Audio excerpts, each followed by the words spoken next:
Assalamualaikum warahmatullahi wabarakatuh. Sebelumnya perkenalkan, nama saya Aurelia Iza Salsabila dari kelas 4 TBIA. Di sini saya akan menjelaskan tentang bab pengertian regresi linier dan juga interpretasi output. Yang pertama, untuk pengertian regresi linier, regresi artinya peramalan atau penaksiran atau pendugaan pertama kali diperkenalkan pada tahun 1877 oleh Sir Francis Galton pada tahun 1822 hingga 1911. Analisis regresi digunakan untuk menentukan bentuk dari hubungan antar variabel. Tujuan utama dalam penggunaan analisis itu adalah untuk meramalkan atau memperkirakan nilai dari suatu variabel dalam hubungannya dengan variabel yang lain.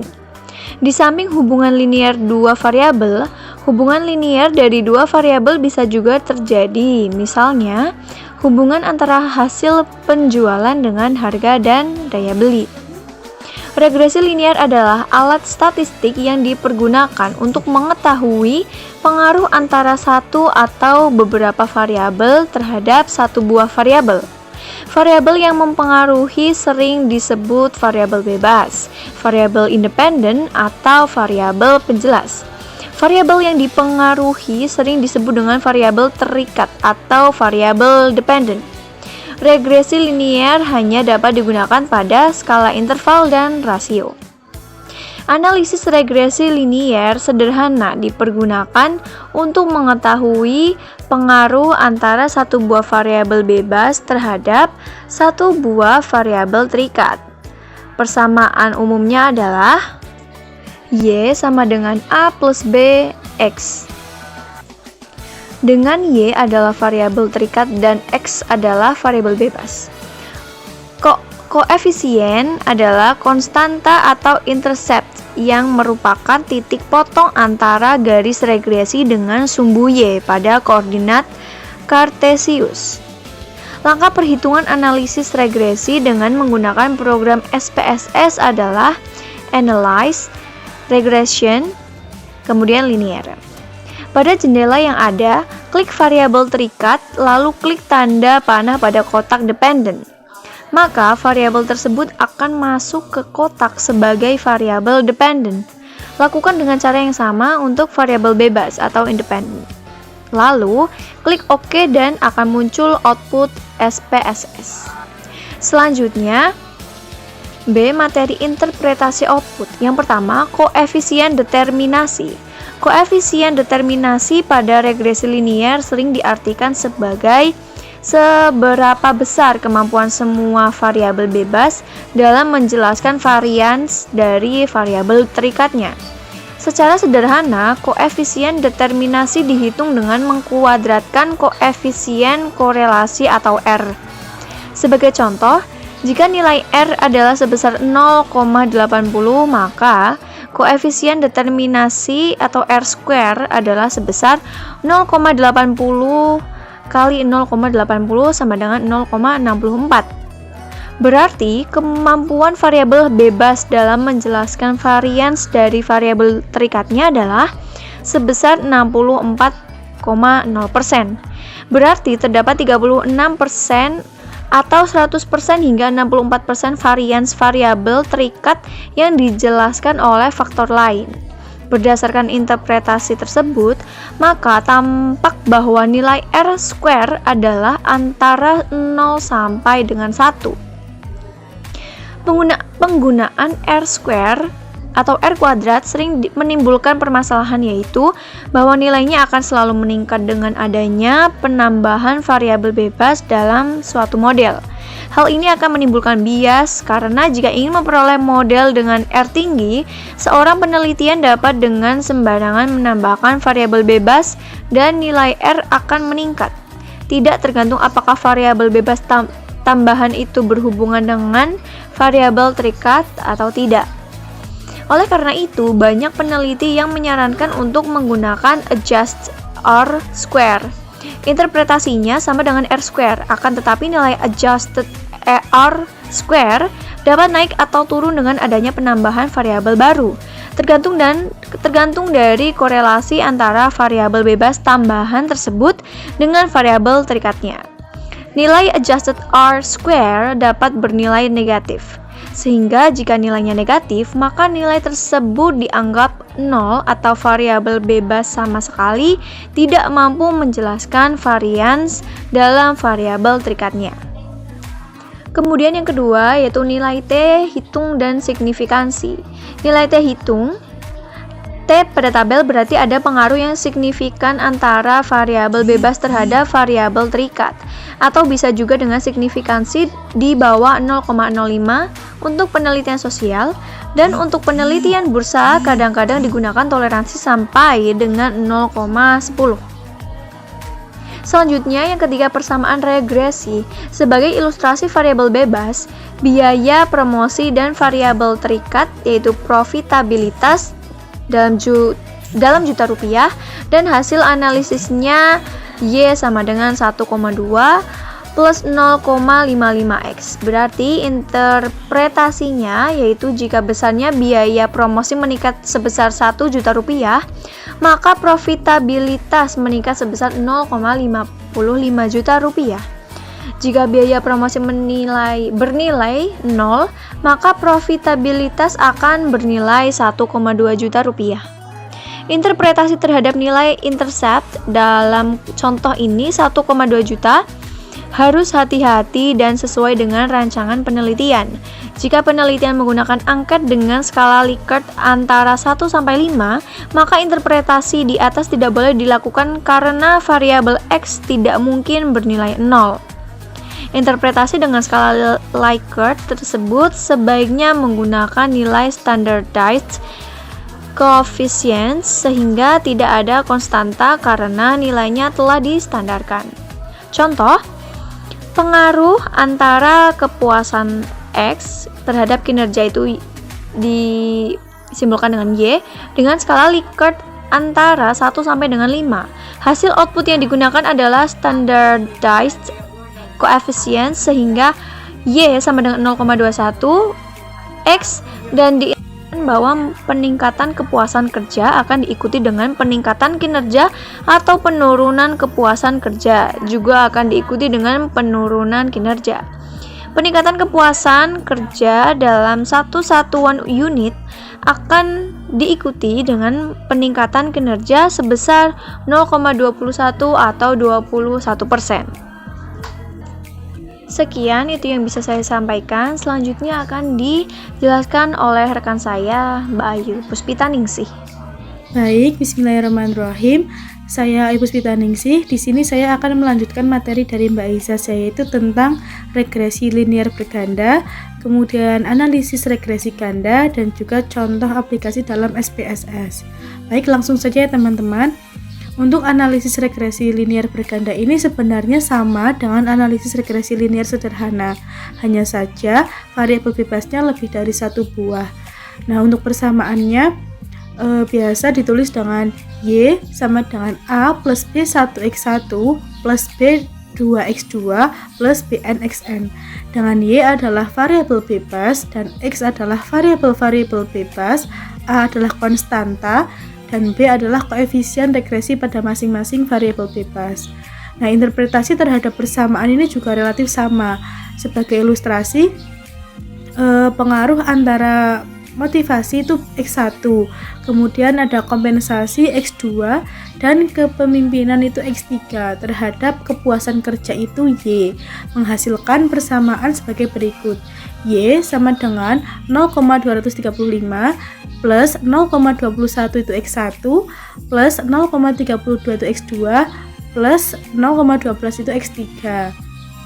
Interpretasi terhadap konstanta 0,235 ini juga harus dilakukan secara hati-hati. Jika pengukuran variabel dengan menggunakan skala Likert antara 1 sampai dengan 5, maka tidak boleh diinterpretasikan bahwa jika variabel motivasi, kompensasi, dan kepemimpinan ini bernilai 0. Sebagai ketiga variabel tersebut tidak mungkin bernilai 0 karena skala Likert ini terendah yang digunakan adalah 1. Kemudian Analisis regresi linear berganda ini memerlukan pengujian secara serempak dengan menggunakan F, yaitu hitung.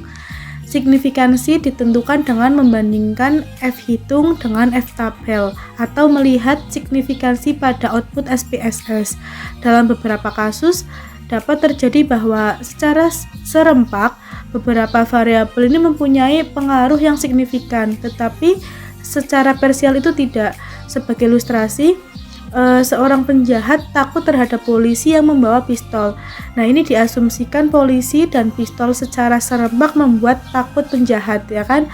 Akan tapi secara parsial pistol tidak membuat takut seorang penjahat. Contoh lain juga bisa air panas, kopi, dan gula menimbulkan kenikmatan. Tetapi secara parsial kopi saja belum tentu menimbulkan kenikmatan. Jadi seperti itu. Kemudian selanjutnya yaitu langkah-langkah yang lazim dipergunakan dalam analisis regresi linear berganda ini adalah yang pertama ada koefisien determinasi, dan kedua ada uji F, dan yang ketiga ada uji T. Persamaan regresi sebaiknya ini dilakukan di akhir analisis karena interpretasi terhadap persamaan regresi akan lebih akurat jika telah diketahui signifikansinya. Koefisien determinasi ini sebaiknya menggunakan adjusted R-square, dan jika bernilai negatif maka uji F dan uji T tidak dapat dilakukan.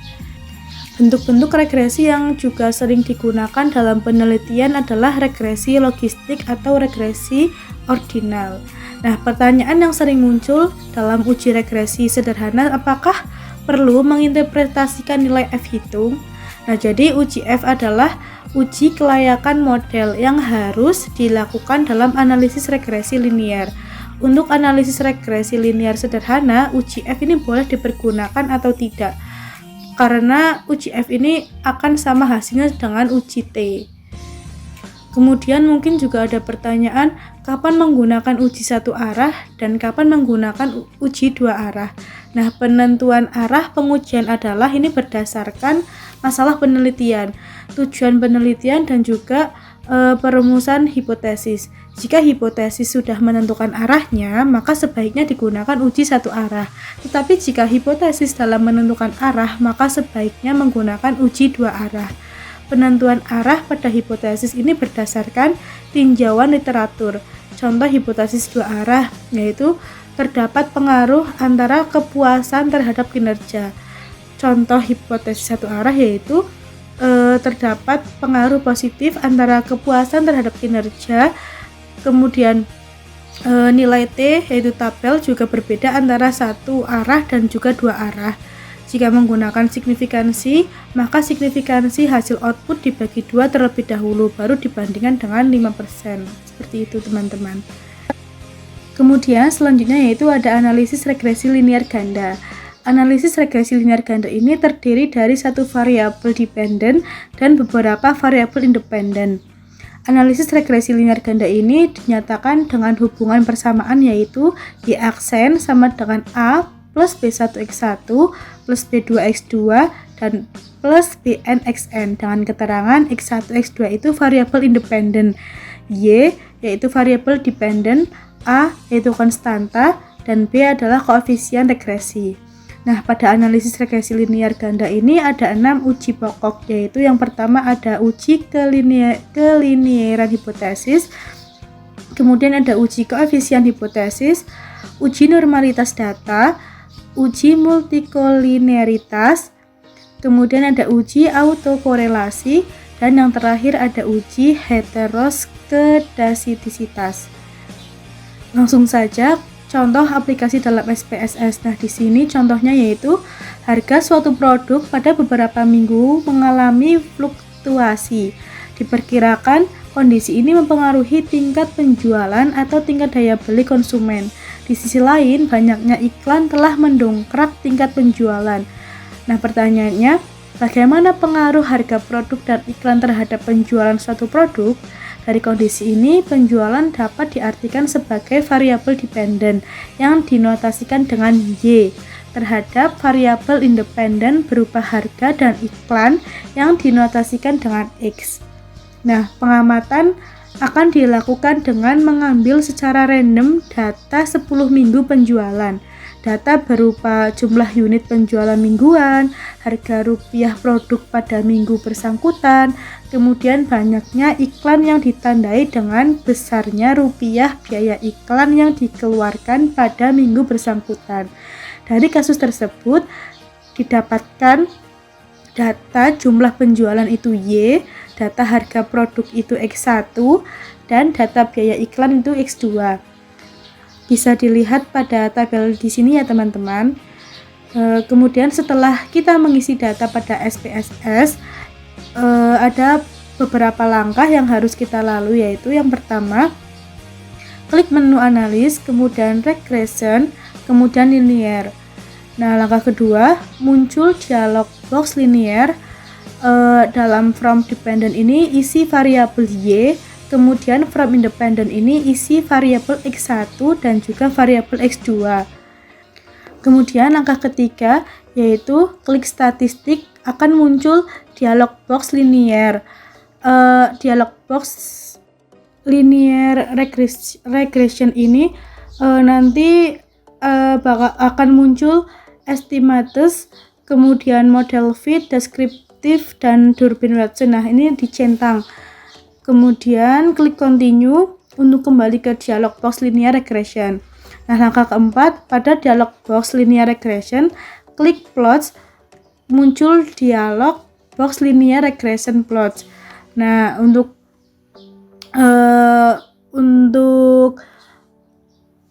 dialog box linear regression ini plotnya from Y yaitu axis, masukkan dependent, artinya mendaftarkan variabel dependent sebagai sumbu Y. Kemudian from X axis ini masukkan adjacent yang artinya mendaftarkan harga prediktor yang disesuaikan sebagai sumbu X. Nah, centang juga histogram dan normal probability plot. Kemudian klik continue untuk kembali ke dialog box linear regression.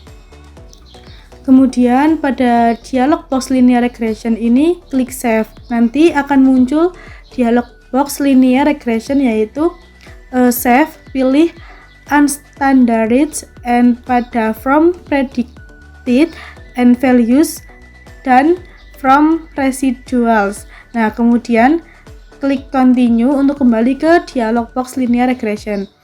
Nah, langkah yang keenam, pada dialog box linear regression, klik option, akan muncul dialog box linear regression yaitu option, lalu klik saja continue yang berarti memilih setting default dan kembali ke dialog box linear regression. Nah, ini langkah terakhir. Pada dialog box linear ini klik OK saja teman-teman.